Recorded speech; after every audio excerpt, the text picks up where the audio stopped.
లడ్డూకు సంబంధించి నెయ్యి కల్తీ వ్యవహారం ఇప్పుడు ఏపీ రాజకీయాల్లో ఒక పెద్ద సంచలనంగా మారిపోయింది. ఇక్కడ కూటమి పార్టీల నాయకులు, కూటమి ప్రభుత్వం, కూటమి పార్టీల అధ్యక్షులు అందరూ కూడా వైఎస్ఆర్ కాంగ్రెస్ పార్టీని టార్గెట్ చేస్తూ గట్టిగానే మాట్లాడుతున్నారు. ఇక్కడ వైసీపీని టార్గెట్ చేస్తున్నాం అనేసి వాళ్ళు అనుకుంటున్నారు, కానీ ఇక్కడ వైసీపీని టార్గెట్ చేసింది. ఇక్కడ మనం భక్తిగా కొలిచే శ్రీ వెంకటేశ్వర స్వామిని టార్గెట్ చేశారని చెప్పేసి అర్థం చేసుకోవాలి. మన ఏపీలో ఉన్నటువంటి మన టెంపుల్స్ గురించి మనమే బ్యాడ్గా చెప్పుకోవడం ఎంతవరకు సమంజసమో ఒకసారి అందరూ కూడా అర్థం చేసుకోవాలి. మన దేవుళ్ళ యొక్క ప్రతిష్టను మనమే నిర్వీర్యం చేసుకుంటున్నాం. ఎందుకు మరి దీని మీద ఇంత పెద్ద రాద్ధాంతం చేసి ఎందుకు ఇంత రచ్చ చేస్తున్నారన్నది ఒకసారి ఆ పార్టీ అధినేతలే ఒకసారి ఆలోచన చేసుకోవాలి. నేషనల్ మీడియా సైతం దీన్ని తప్పుపడుతుంది, లేదు లేదు అనేసి. అయినా కానీ చంద్రబాబు నాయుడు గారు ఉంది అని చెప్పేసి మాట్లాడుతున్నారు. పవిత్రమైన తిరుమల లడ్డూని మసకబార్చడమే కాకుండా వితండవాదం చేయడం ఏమిటి అనేది ఒకసారి అందరూ కూడా ప్రశ్నిస్తున్నారు. ఈవెన్ నేషనల్ మీడియాలో కూడా ఇప్పుడు దీని మీద పెద్ద చర్చ అయితే నడుస్తుంది. ఇటువంటి తరుణంలో పైన దేవుడు చూస్తున్నాడు కదా. ఈ మధ్యలో చంద్రబాబు నాయుడు గారికి ఒక పెద్ద బిగ్ షాక్ తగిలింది. ఆయనకు సంబంధించినటువంటి హెరిటేజ్ ఫుడ్స్ మీద ఒక పెద్ద వార్త అయితే వచ్చింది. హెరిటేజ్ ఫుడ్స్కు food safety and standards authority of India ₹1,00,000 జరిమానా విధించింది అన్నది వార్తలు వస్తూనే మనందరం కూడా చూస్తున్నాం. పెరుగులో వెన్న శాతం తగ్గింది, అందుకే జరిమానా విధించినట్లు ఈవెన్ సాక్షిలో కూడా పతాక శీర్షికలో కథనాలు కూడా రావడం జరిగాయి. ఈ తరుణంలో హెరిటేజ్ యాజమాన్యం కూడా స్పందించి దీని మీద ఏదో వాళ్ళ వేలో వాళ్ళు మాట్లాడడం కూడా జరిగింది.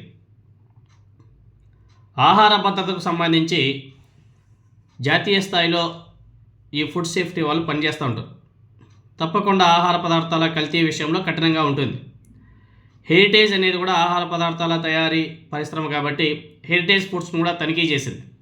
ఈ క్రమంలో ఆ తనిఖీలో పెరుగులో ఉన్నటువంటి వెన్న ఏదైతే ఉందో ఆ వెన్న శాతం తగ్గింది అని చెప్పేసి వాళ్ళు గుర్తించారు.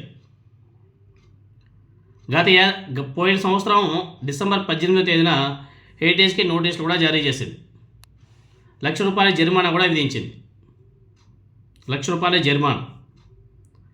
దీన్ని మళ్ళీ కప్పిపుచ్చుకునే ప్రయత్నం ఆ హెరిటేజ్ సంస్థది కానీ నారా చంద్రబాబు నాయుడు గారి మేము మళ్ళీ ఈ శాంపుల్స్ మేము ఎక్కడికో పంపించాం, అక్కడ నుంచి ఎటువంటి కల్తీ లేదని చెప్పేసి వచ్చింది. దీని మీద మేము గుడిగాంలో దీనికి సంబంధించి ఒక ఇది ఉంటుంది, ఆఫీస్ ఉంటుంది దీనికి సంబంధించి, అంటే ఫుడ్ సేఫ్టీ అప్లేట్ ట్రిబ్యునల్ ఏదో అక్కడ గుడిగాంలో ఉంటుంది. అక్కడికి వెళ్ళారంట. అక్కడికి వెళ్ళి దీని మీద స్టే తెచ్చుకున్నారంట. నారా చంద్రబాబు నాయుడు గారికి స్టేలు తెచ్చుకోవడం చాలా ఈజీ. పెద్ద పెద్ద సుప్రీంకోర్టు, హైకోర్టులో నుంచి ఆయన కేసుల మీద స్టేలు తెప్పించుకుంటాడు. అటువంటి చిన్న చిన్న కోర్టులలో చంద్రబాబు నాయుడు గారు తెలిసిందే కదా, దీని మీద కూడా స్టే తెచ్చుకున్నాడు చంద్రబాబు నాయుడు గారు. చూడండి వ్యవస్థని చంద్రబాబు నాయుడు గారు ఏ విధంగా మేనేజ్ చేయగలడు అన్నదానికి నిదర్శనం. ఏదైతే ఫుడ్ సేఫ్టీ వాళ్ళు ₹1,00,000 జరిమానా విధించారో దాని మీద కూడా స్టే తెప్పించుకున్నాడు చంద్రబాబు నాయుడు గారు. అంటే చంద్రబాబు నాయుడు గారు మాట్లాడిందే నిజం, వేరే వ్యక్తులు ఏమన్నా మాట్లాడితే అది అబద్ధం.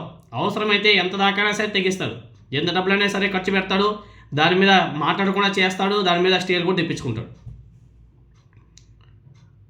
అంటే ఈయన హెరిటేజ్ ఫుడ్స్కి వస్తే మాత్రం ఒక లెక్క, తిరుపతి దేవస్థానం యొక్క లడ్డూ విషయంలో మాత్రం మరో లెక్క. వీళ్ళ కల్తీ గురించి ఎవరు కూడా మాట్లాడకూడదంట. తిరుపతి లడ్డూ కల్తీ గురించి మాత్రం ప్రతి ఒక్కరూ మాట్లాడుకోవాలంట, దాన్ని ప్రతి ఒక్కరు కూడా ఖండించాలంట. అదేందో మనకైతే అర్థం కాదు.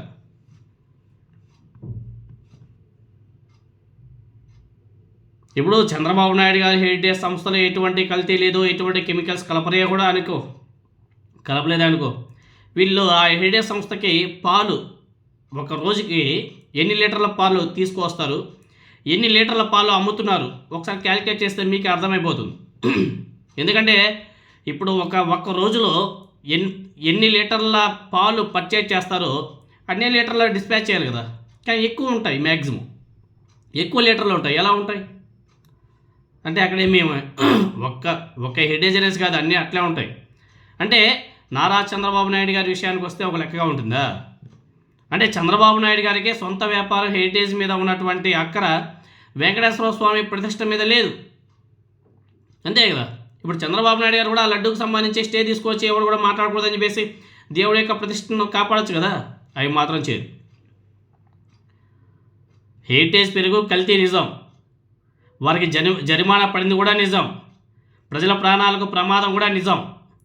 కానీ అవాస్తవం నమ్మొద్దని చెప్పేసి ప్రకటన, దానికి పచ్చ మీడియా వత్తాసు.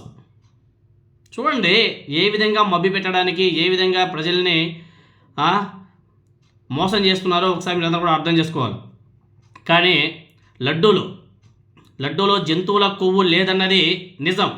ఈవెన్ సిట్ ఏదైతే ఛార్జీ షీట్లో పొందుపరిచిందో చాలా స్పష్టంగా చెప్పింది. ఇది సిబిఐ సిట్ రిపోర్టు, ఇది నారా చంద్రబాబు నాయుడు గారు కాదు, జగన్మోహన్ రెడ్డి గారి రిపోర్ట్ కాదు, సిబిఐ సిట్ రిపోర్ట్ ఇచ్చింది. ఇది నిజం, దీంట్లో కొవ్వు లేదు అని చెప్పేసి చెప్పారు. భక్తులకు ఎలాంటి హాని లేదని చెప్పేసి కూడా సిట్ చెప్పింది. అయినా వందల కోట్ల ప్రజాధనం ఖర్చు పెట్టి చంద్రబాబు నాయుడు గారు, అదేవిధంగా వాళ్ళ పచ్చ మీడియా ఏ విధంగా దుష్ప్రచారం చేస్తున్నారో మనం గత కొద్ది రోజుల నుంచి చూస్తూనే ఉన్నాం. చంద్రబాబు నాయుడు గారు ఈ లడ్డూ విషయాన్ని మాత్రం ఇప్పుడల్లా వదలడు, రాబోయే ఎన్నికల వరకు దీన్ని బాగా లాగుతాడు. దీంట్లో నుంచి ఏమైనా సరే రాజకీయంగా వాడుకోవాలని చెప్పేసి ప్రయత్నాలు చేస్తున్నారు తప్ప దీంట్లో ఎటువంటి కల్తీ ఏమీ మ్యాటర్ ఉండదు, ఏమి లేదు. ఎందుకంటే ఆ ఛార్జీ షీట్లో ఆ పేజీలన్నీ చదివితే ఏం లేదు. ఉల్టా చంద్రబాబు నాయుడు గారి హయాంలోనే రిజెక్ట్ చేసినటువంటి నెయ్యిని తిరిగి మళ్ళీ తీసుకొచ్చి మళ్ళీ వాడారు. ఇది 3 చంద్రబాబు నాయుడు గారి మెడకే చుట్టుకుంటుంది, దాంట్లో ఎటువంటి డౌటే లేదు.